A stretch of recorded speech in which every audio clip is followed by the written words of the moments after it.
بسم اللہ الرحمن الرحیم۔ بچپن کی یتیمی، غریبی اور نامساعد حالات نے علم حاصل کرنے سے روکے رکھا، تاہم جوں ہی ہوش سنبھالا میں نے مطالعہ کو جزو جان بنا لیا۔ اگرچہ کثرت اشغال اور ہجوم افکار نے ایک طرح کی گردش ایام کا روپ دھار کر رفعت و بلندی کا ہر راستہ روکے رکھا، مگر ہر حال میں مطالعہ جاری رکھا،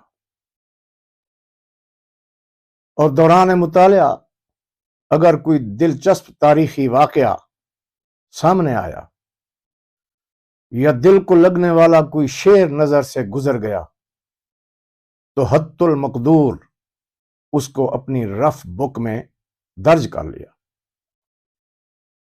یہ سلسلہ سن 1980 سے لے کر 2010 تک مسلسل 30 سال تک جاری رہا۔ اس دوران میری رف بک میں سینکڑوں دلچسپ واقعات اور ہزاروں نایاب اشعار جمع ہو گئے۔ ہم نے اپنے طور پر اس پورے مواد کی نوک پلک درست کر کے اسے کتابی صورت میں شائع کرنے کا فیصلہ کیا، مگر 2010 کا سیلاب آ گیا،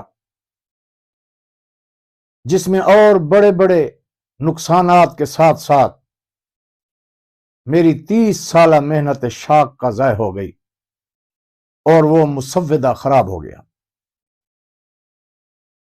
مجھ پر دل برداشتگی اور مایوسی چھا گئی اور پورے 10 سال تک خاموش رہا۔ 2020 میں سامان کی چھان بھٹک کے دوران اس مسودے کا کچھ حصہ دریدہ و بسیدہ حالت میں مل گیا۔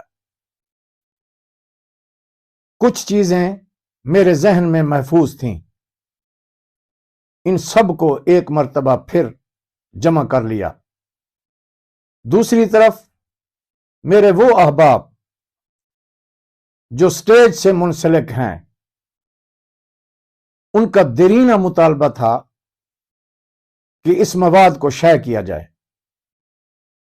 چنانچہ میں نے فیصلہ کیا ہے کہ دور جدید کے تقاضوں کو سامنے رکھتے ہوئے تاج ثاقب آفیشل کے نام سے بنائے گئے یوٹیوب چینل کے ذریعے اس قیمتی مواد کو وائرل کیا جائے، تاکہ خطیبوں، واعظوں، لیڈروں اور دیگر صاحبان ذوق کی علمی پیاس کو بجھانے کی کوشش کی جا سکے۔ مجھے امید ہے کہ اس چینل کے ذریعے نہ صرف پاکستان کی بلکہ میں عالم اسلام کے رہنماؤں کی خدمت کر سکتا ہوں، جو اپنی اپنی تقریر اور اپنے اپنے بیان کو اشعار سے مزین کرنا چاہتے ہیں یا دلچسپ واقعات سے اپنے بیان کو دلچسپ بنانا چاہتے ہیں۔ والسلام علیکم ورحمۃ اللہ وبرکاتہ۔